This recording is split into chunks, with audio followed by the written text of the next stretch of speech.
ప్రభు యేసుక్రీస్తు నామములో మీ అందరికీ శుభములు. సామాన్య 21వ మంగళవారము.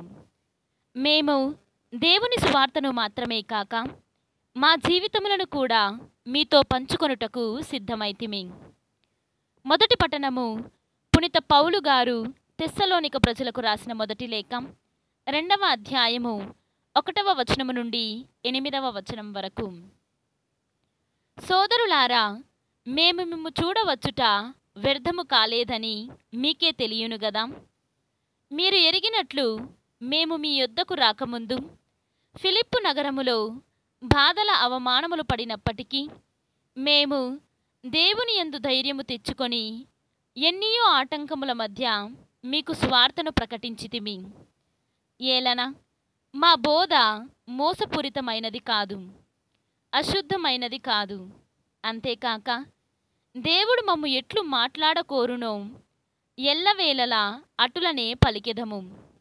ఏలయన ఆయన మమ్ము ఆమోదించి సువార్తను మాకు అప్పగించెను. మానవులను సంతోషపెట్టుటకు మేము ఏనాడు ప్రయత్నింపక మన హృదయములను పరిశీలించు ఆ దేవుని సంతోషపెట్టుటకు మాత్రమే ప్రయత్నింతుము. ఏలన ముఖస్థుతితో మేము మీ యొద్దకు రాలేదు, ధనాపేక్షను మరుగు చేయు మాటలను చెప్పలేదు. ఇది మీకు స్పష్టముగా తెలియను. ఇందుకు దేవుడే సాక్షి, మీ నుండి గాని ఇతరుల నుండి గాని ఎవరి నుండి అయినను పొగడ్తలు పొందవలయునని మేము ప్రయత్నింపలేదు. అంతేకాక క్రీస్తు అపోస్తులుగా మీపై అధికారంను ప్రదర్శింపగలిగి ఉండి అట్లు చేయలేదు. చంటి పిల్లలను పోషించు తల్లి తన పిల్లల విషయమై మృదువుగా శ్రద్ధ వహించినట్లు మేము మీతో ఉన్నప్పుడు అంత మృదువుగా ప్రవర్తించితిమి. మీపై మాకున్న ప్రేమ వలనని దేవుని సువార్తను మాత్రమే కాక మా పరిపూర్ణ వ్యక్తిత్వమును మీతో పంచుకొనుటకు సిద్ధమైతిమని మీరు మాకు అంతటి ప్రేమ పాత్రులైతిరి. ఇది ప్రభువాక్కు. సర్వేశ్వరునికి వందనములు. భక్తి కీర్తన. ప్రభు, నీవు నన్ను పరిశీలించి తెలుసుకొని ఉన్నావు. ఈనాటి సువిశేషము పునీత మత్తయి గారు రాసిన సువిశేషము 23వ అధ్యాయము 23వ వచనము నుండి 26వ వచనము వరకు.